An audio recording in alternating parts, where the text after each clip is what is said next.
Here on the Alex Guerra Podcast Network, we are slowly getting back into regular programming after spending a week about the Columbia University disaster. And I still say it's 12:35 on a Monday, April 29th when I record this, and the president of Columbia is still there. And that's just where I'm going to leave that. She's not resigned yet. So I want to give people an update.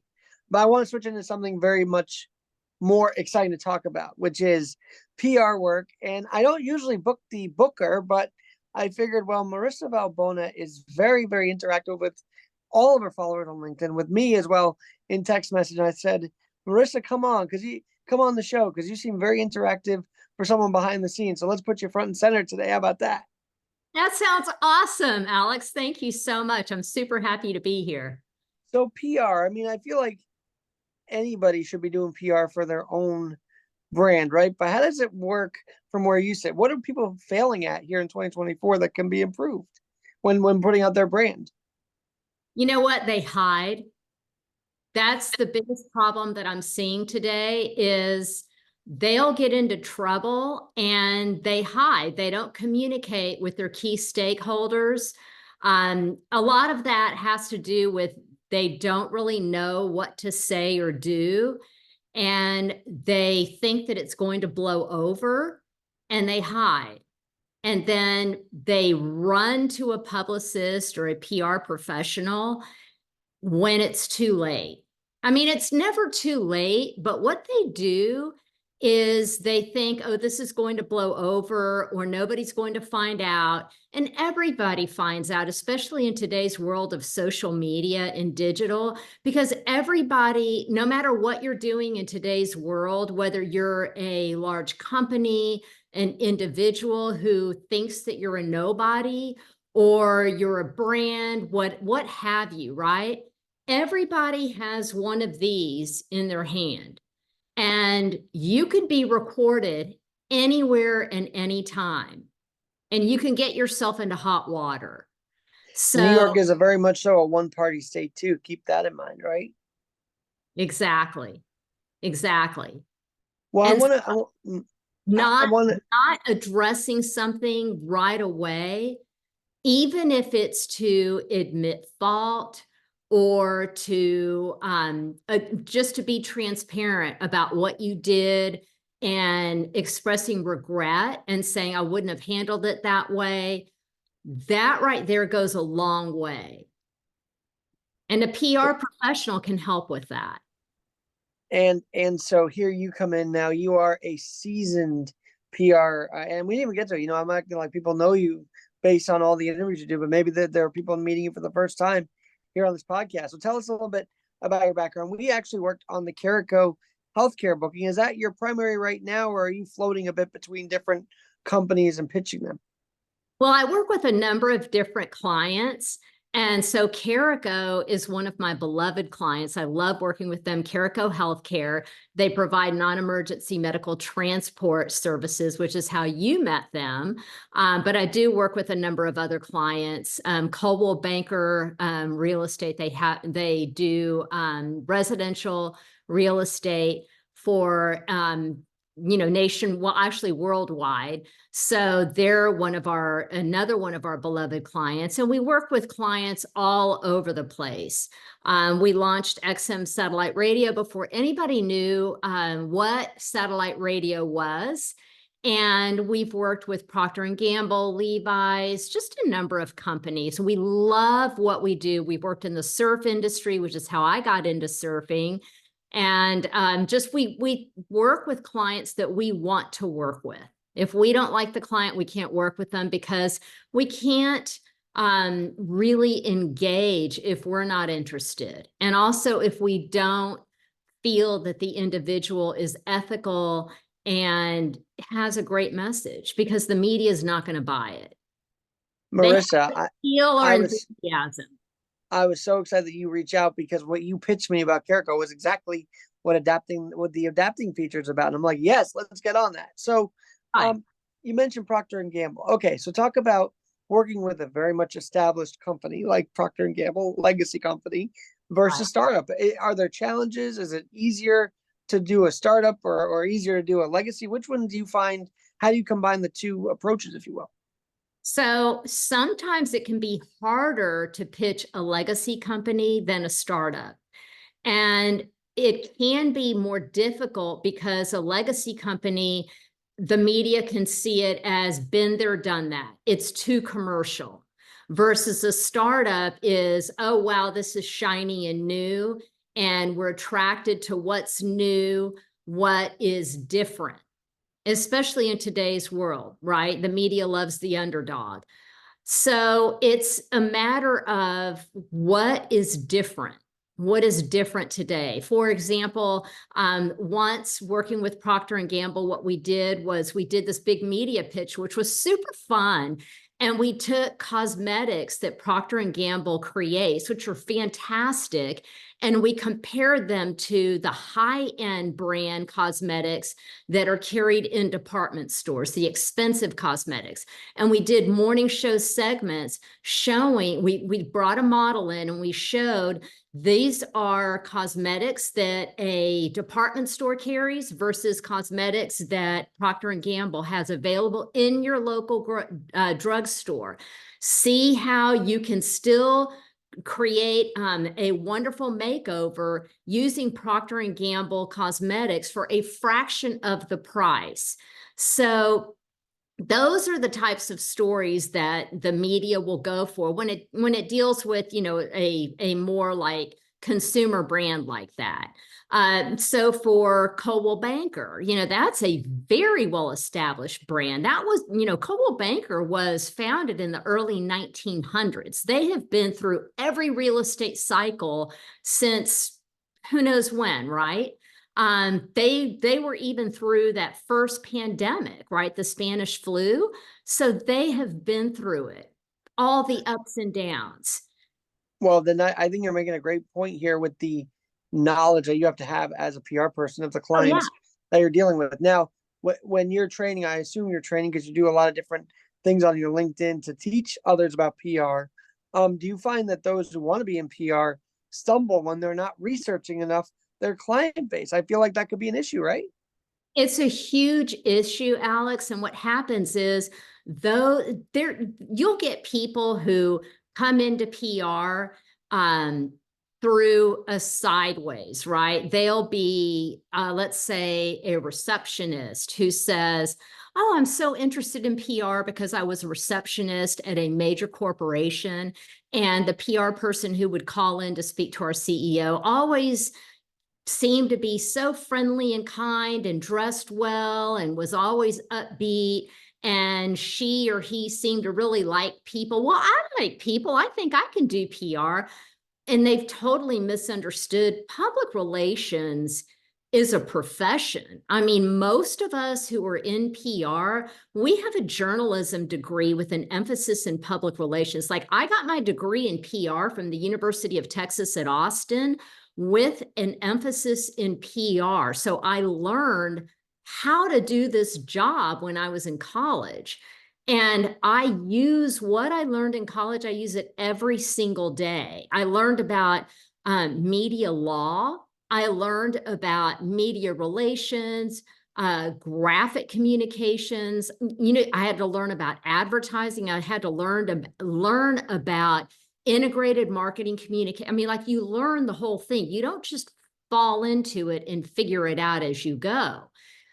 So that's a mistake that a lot of people make. But a key mistake is how they approach media relations. They don't read newspapers that they're going to pitch. They don't read reporters' work. So, for example, before we pitched you, we knew what it is that your podcast covers. So we figured out, okay, Carico's a great fit for you.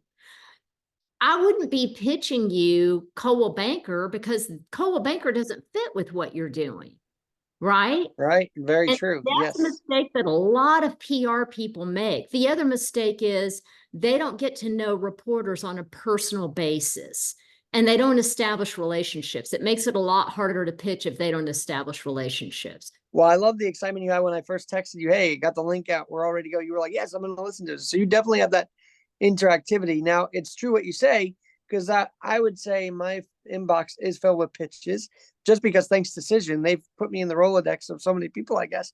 And I'm honored that I'm looked at, but then sometimes I'm like, I don't know if that's a good fit. And you're right. They don't really do their research sometimes. Like, why am I getting this? Now, luckily, I do have a lot of adaptability stories, which I'm able to book, which I love because that just adds to the content, right? Now, when it comes to content, do you feel like a PR person is focused on how they can make their brand or their clients stand out through the podcast and not worried about what the podcast is? Is that what you're saying, basically? Like they're worried about what makes them stand out, not how you can collaborate, basically. That's another big problem, Alex, because it has to be a give and take.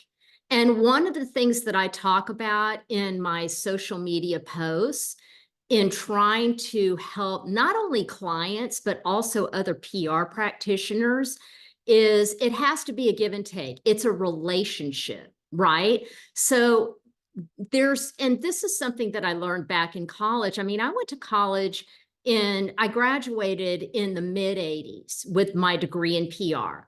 And one of the things that we used to talk about back then, and we still talk about, there's a love-hate relationship between the news media and PR people. Why is there a love-hate relationship? Because reporters often say that we badger them to death.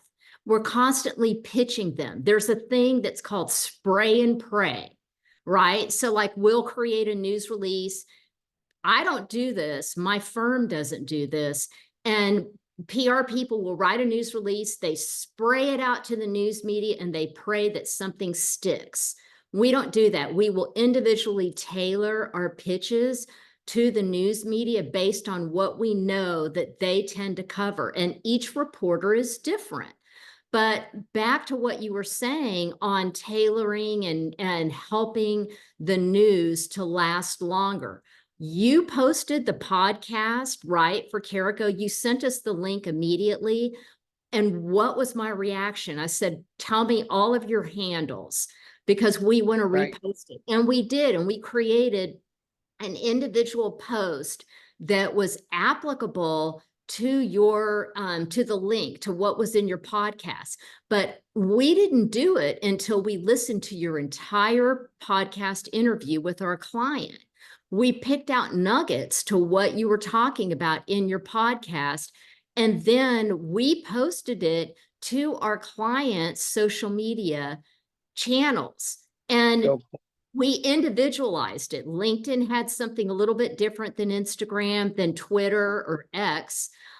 We individualized it, right? But that doesn't only help us, it helps you because we tagged you in all of it because we wanted to go out to your listeners. We also want it to go out to our audience and we want it to be interactive. That not only helps you, it helps us, but it creates a relationship between you and our client. And it also helped. And actually, Chris reached out to me personally. Chris reached out to me personally, and I love that. And sometimes, if I'm honest, as a podcaster, and I want to do something really fast, I have a bad habit, I guess, of circumventing the PR person. But if I'm connected with the client, I mean, is that bad? I don't know. I feel like it's just natural for me to go to, the person I interviewed first. I don't know. Maybe I should change that approach up. But sometimes yeah, it depends on who the PR person is. So I work with so many reporters. I mean, but I've been doing this for over 35 years, but I've connected with so many reporters over the course of my career. And there are so many reporters who, I mean, now all of my reporter friends, they always come through me or through the other individuals in my firm because they know that we are Johnny on the spot. We'll get back to them immediately. We help them. We go above and beyond. We'll package stories for them. We make their job easier. But they often tell us that not all PR firms are like that. They're not as responsive. They won't create social media posts for the client to help make the story live longer and to help tag the podcaster, the reporter, etc. And so you'll know when you get pitched by a PR person, you'll know, and you'll feel it in your gut by how they respond to you, how they arrange interviews, Mhm. how they package the story. You know, if you say to them, for example, a TV station might say, what are our visuals? Depending on how the story is packaged, they can tell whether the PR person is going to be good or not. Well, And that you are solid.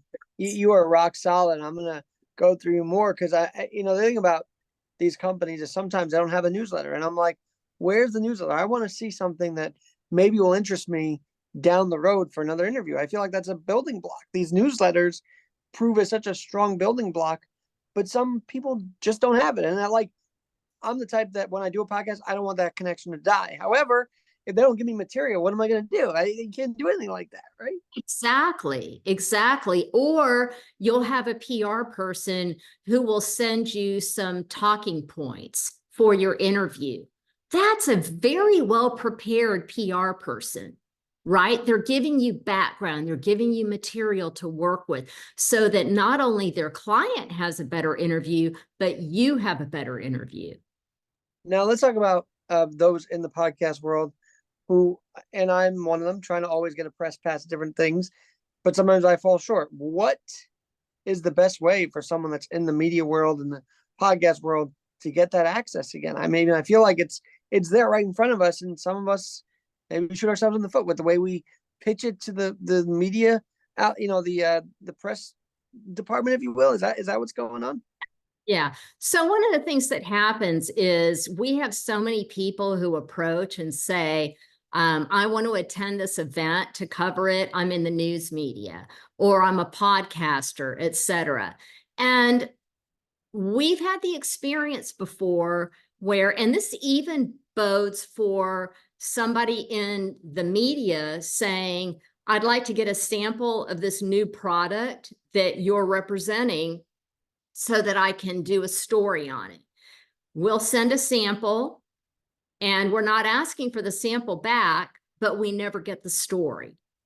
Or somebody will request, and I've had friends in the PR travel industry who a reporter will request a free trip or a free hotel stay, again, for a promise of coverage in return, and the coverage never comes.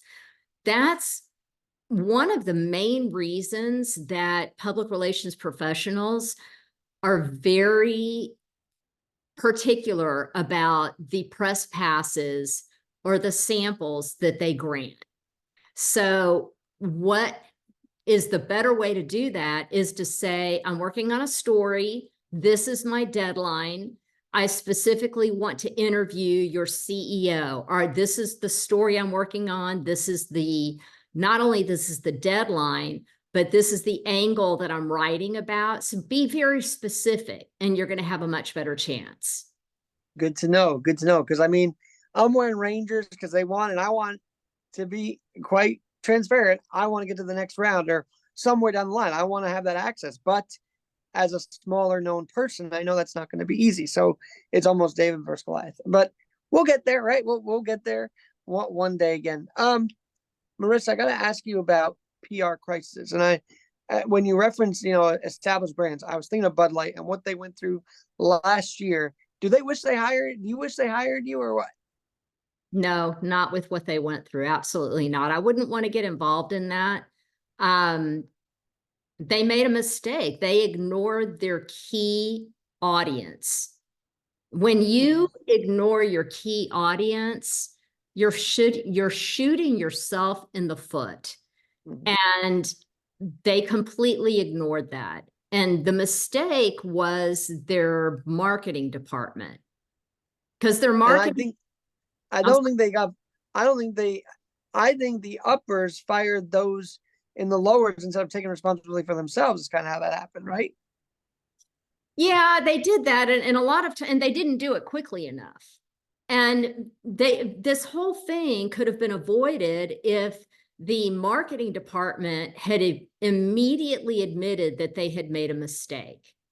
And the mistake didn't have to be, we made a mistake by hiring Dylan Mulvaney. That didn't have to be what they did. They could have immediately just said, we made a terrible mistake by not considering our key long-term audience.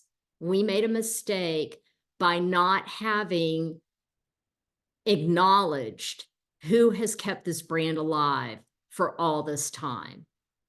That's really all they had to say, and to apologize to the key audience for not having considered them.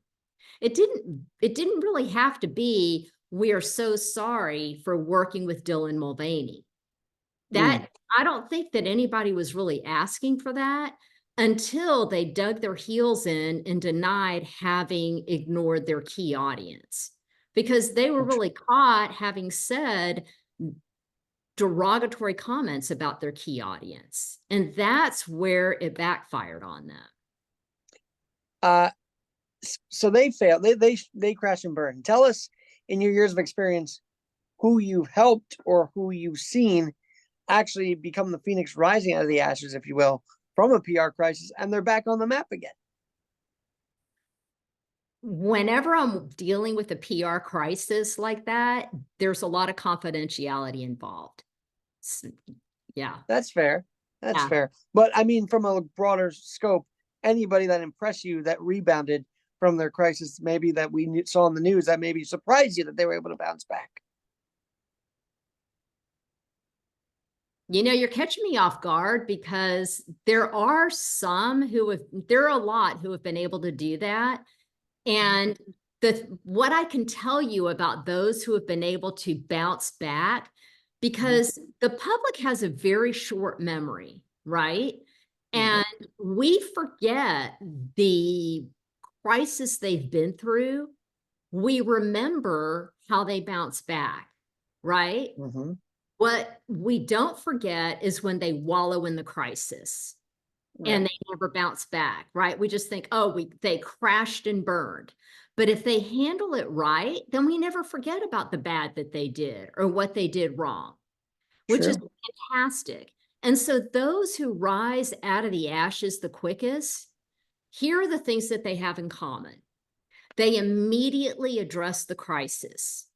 They immediately address their key stakeholders. And their key stakeholders would be the public, who either buys their product or their service, and it's also their internal audiences. And if they're a public company, it's their shareholders, right? So they communicate immediately. They address, this is what happened. This is what we're doing to address the problem. This is how we're avoiding the problem in the future. And then they keep those audiences updated on a regular basis, but they're speaking with one voice. So it would either be the CEO who is speaking to everybody through their public relations professional, and they're keeping everybody updated. They're monitoring digital platforms like social media platforms, and they're responding to those social media platforms on a regular basis to help determine, like, where is that messaging going, right? And to keep those informed. So they're working that way, and they're actually working to fix the problem so that it doesn't happen again. They're actually doing something. So take a look at what's going on with Boeing, right? That's a good one. That's a good example. Yep. That's a great example. Like, how comfortable do you feel getting on an airplane right now?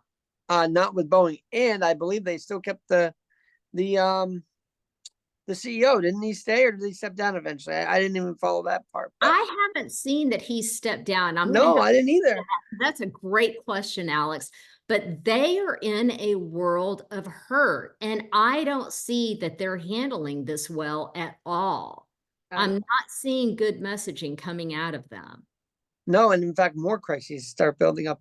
And these are real lives. This isn't just like a beer can. This is real lives at stake now. So this is a different animal. And I think it's more infuriating when real lives are literally in danger by a plane opening up midair. Like, how do you ignore that or let it build up? Exactly. And we're seeing a different Boeing crisis every other day. There were more this weekend. And so the more And then that, the whistleblower gets killed out of, dies out of nowhere. It's very yeah, strange what's going on with all that. yes, getting worse and worse. And the worst thing that they can do is not speak up about it and not address the issue. I see you've written a few books and whatnot. Tell us about you as an author writing about all this. Do you like writing about PR or what? I haven't written books. I've been featured in books. Featured in books. Okay. Yeah. So I've been featured in a few books. I haven't written the books. I have been featured in a book about leadership. I've been featured in a book on ethics. I've been featured in a textbook. I've been featured in a book called Alpha Dogs, How Your Small Business Can Become a Leader of the Pack, which, I'm so honored because I was approached to be featured in those books.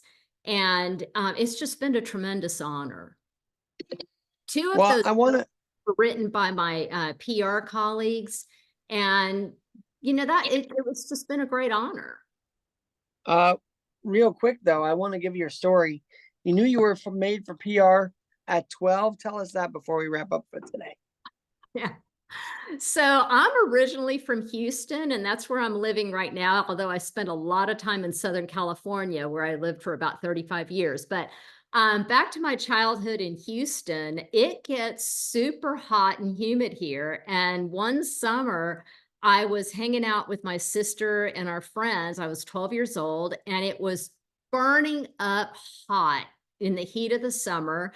We were bored. We're just hanging around, and we decided we were going to see if we could fry an egg on the sidewalk.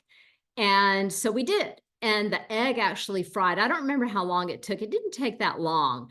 So we decided we were going to call the newsrooms and pitch it as a weather story. And the news actually came out, and I was voted to be the one to get on the news. And I did. And I absolutely loved it. And I thought, okay, that's it. I want to be a news anchor. So that was my original plan, was to be a news anchor. And then that eventually turned to PR because my junior year in college, I couldn't get, the classes were so packed for being a news anchor that all my journalism classes transferred over to PR, which is what I got into. My first class, I absolutely fell in love with PR, and I have never regretted it since. I love, love, love what I do. This is the best job ever. So that's how I ended up doing what I'm doing. But yeah, I decided at age 12.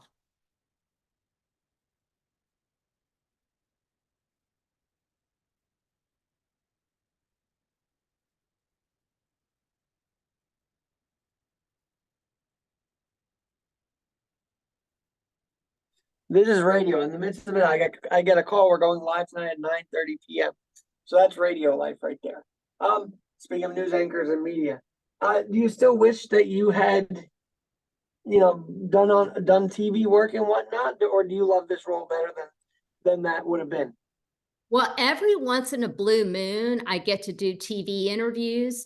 So when we were launching XM satellite radio back in 2001, the executives with XM, because it was a smaller company back then, they didn't speak Spanish, and I'm fluent in Spanish. So I got to do some of the TV work in Spanish, which was fun. And I got to translate some of the interviews. So I would go on TV sometimes. There have been times when I've done TV interviews. So I've gotten to mix what I'm doing now with some TV, and that's been fun. And then now doing interviews that I do like on my social media platforms, it's basically the same thing. But here's the great thing about it, Alex, is now with media, the way that it's become, right, with the anchors positions being a little bit tenuous, right? They're not very secure. I'm in a much better position. Also, I feel like you wouldn't be as biased as some we see on the TV, but that's a discussion for another day. Speaking of PR crisis and what we're talking about, Dan Rather was back on CBS yesterday, and no one really talked about that. I thought that was fascinating. What? After 18 years, yeah, he was back on CBS as being interviewed on Face the Nation. Now, talk about a PR crisis. That was, I'm amazed they let him back on the network after all that. Wow. Okay, I got to go back and look that one up. So when that happened, I know that and that happens too. Networks do face PR crises, don't they? Yeah, they do. Absolutely. Absolutely. I And have mean, you ever helped? they have really faced a lot of PR crises. The way they handle things, the fallout, the loss of trust, especially today. I mean, back in the day, they were unbiased, and now it's really become a big problem. Do you feel like social media, everybody's worried about their image, but they don't know how to maintain it? Is that the crisis we're facing right now?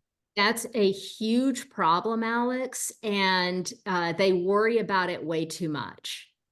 And the individuals who do best on social media, the individuals and the companies that do best are the ones who are most authentic. And I Mm, know that we overplay the word authentic, but follow me for just a moment. sure. If you're just yourself, people will relate to you better, right? So a huge lesson that I learned, and it took me, I guess, decades to learn this, but I used to be a major perfectionist. And I was that way because I come from a family of overachievers, like major overachievers. My dad was a world-renowned physician, my mother a PhD, super, super smart parents. And they expected everything to be just so. And so I grew up with that. And I expected perfection from myself. And I thought, if I'm not perfect, I won't be accepted by others. And I learned, people don't relate to that. Nobody wants to be friends with Miss Perfect. Mm, Nobody can relate to that. And I don't know exactly what happened. And I, you know what? I really think that what happened was I started surfing, and surfing is hard. Like, it's really hard, messing up all the time and wiping out. And I realized, you know what? I love the sport, and it's kicking my rear end, and I'm not perfect. And I started posting a lot of videos and posting them anyway, even though they weren't perfect, and people related to them. mm, And I realized that you don't have to be perfect when you're posting on social media. Just get it out there, talk about what's going on, and you don't have to look perfect. You don't have to be perfect. People like it better when you're just yourself, hmm. and they can relate to you better, and you get better results. You get better interaction. And that, I find, works best even with clients. It works best with individuals. I even find that when videos are overproduced, they Mm. don't engage as well as those that are not as well, that are not like perfectly produced on Yeah, so. leave a couple of jump cuts in there, right? Something like that. Yeah, exactly. I Exactly. do. I like that too. You know, it's funny. We're talking about this on Zoom, and I felt the pandemic was perfect for everybody just to be themselves. I mean, we're Yes. we're we're looking at your living room right now. We had someone on BBC with the kid rolling in the stroller. I mean, there were a lot of different moments that showed, okay, we are just human beings. Right. CNN Jake Tapper might be at home. He's at home like everybody else. Like they're all human beings, and I feel like that leveled the playing field in that kind of regard, didn't it? Well, it does. It levels the playing field, but it also lets people know this is a real human being. Like, this is not a fake background. You can tell because when I move around, it's, this is a real background. This is my living room, right? I'm inviting you to get to know who I am as an individual. That picture right there, that's a picture of a wave. It's a wave at sunset. I surround myself with surfing pictures, and this is who I am. But the thing that came out during the pandemic, I did a lot of research on Zoom, because clients, instead of being invited into newsrooms to do their interviews, they had to do their interviews via Zoom. So I started researching what looks best on Zoom interviews. And I learned that when people are on Zoom and they have fake backgrounds, people don't trust them as much. And they don't because they want to know, who are you as an individual? Like, I don't really care that your background is not as attractive or perfect, but I want to know, like, I want to get to know you as a person. I'll trust you more if I do, right? I want to know, what are you about? If you have a bookshelf in your, in the background, what's on your bookshelf, right? Mhm. Tell me who That's you are as amazing. a person, right? When I was in the pandemic, I kind of had it angled where you could see my bookshelf Yeah. from my house. Now I'm basically doing it from my studio, so that's why it's kind of like my background instead of the radio station I work at for just because I don't want the station because it's not part of the radio station. You know what I mean? But Right. I kind of like this little background here. It's kind of cool. Yeah, I It's like it. different. Yeah, I like it. I like I'm it. not used to putting my own brand like that on my background, but I think it works. Yeah, Anyway, there break us down what the slides were that I had seen. I believe it was like 3 or 4 different things that you would very, I wouldn't say delicately, but very how would I say it? You were very in depth with PR do's and don'ts pretty much, I believe I saw and whatnot. Can you break that down if you remember posting that? I think it was like a well, week ago or so. so, but do's and don'ts in what, because I've posted a few do's and don'ts, but do's and don'ts in what situation? Well, You let me remember? review my text messages. Hang on 1 second, because I know it. I reference these things in my messages because it's just easier to remember them. Uh, Absolutely. so we were talking about just regular PR, but there was something in there, and I'm gonna go to your LinkedIn, Marisa Vallbona. By the way, people can follow you there, right? Absolutely. Yes. They can follow me on LinkedIn. They can follow me on Facebook, on Instagram. And on Instagram, I am M Vallbona, and that's V as in Victor, Ah, L, B as in boy, ONA. I believe it was these different things with accelerating your business through PR, and I'm always talking about one leg up, having one leg up in your business, and I feel like accelerating it that's what caught my eye. Like, oh my God, we can actually talk about this because the whole point of one leg up is to say, hey, here are CEOs, here are people that have accomplished things in their field. How did they get there? Well, then you come in with the PR side. How do you make it get there? By accelerating, right? That's kind of where I was coming at with that. Oh, yeah. And it's get the word out there. Our tagline is get noticed. Get noticed. And you're not going to get noticed and you're not going to have a leg up unless people know who you are and what you're doing. I don't care if you're an individual, a service, a business. You have to get the word out. How are you going to get the word out? You can get the word out through a news release, through social media, through owned content or earned content. And you don't even have to advertise. Advertising does work, but earned media is an easier and an inexpensive way to do it. So the difference would be that earned media is you're earning the right to be in the news media, right? And you earn the right to be there because you have a story to tell or you have something interesting to say that a reporter, a producer, or an editor says, that's a great story. Our readers or viewers or listeners, they're going to want to know about this. A podcaster is going to say that, right? So you earn the right to be there. So right now, Alex, I'm earning the right to be on your podcast. This is earned media exposure, right? That's really the holy grail. And the reason it's the holy grail is because it's a third-party endorsement. Right. Very. I could take out an ad and say, I'm the greatest PR person in the world, but nobody's going to believe that because I'm saying it about myself. But if I'm on your podcast and you're saying, I like what you're saying on LinkedIn and people should follow you and you give great advice, I can't buy that great of an endorsement. That's a third-party endorsement. So that's a huge do, right? For any individual, company, or service, you want that earned media.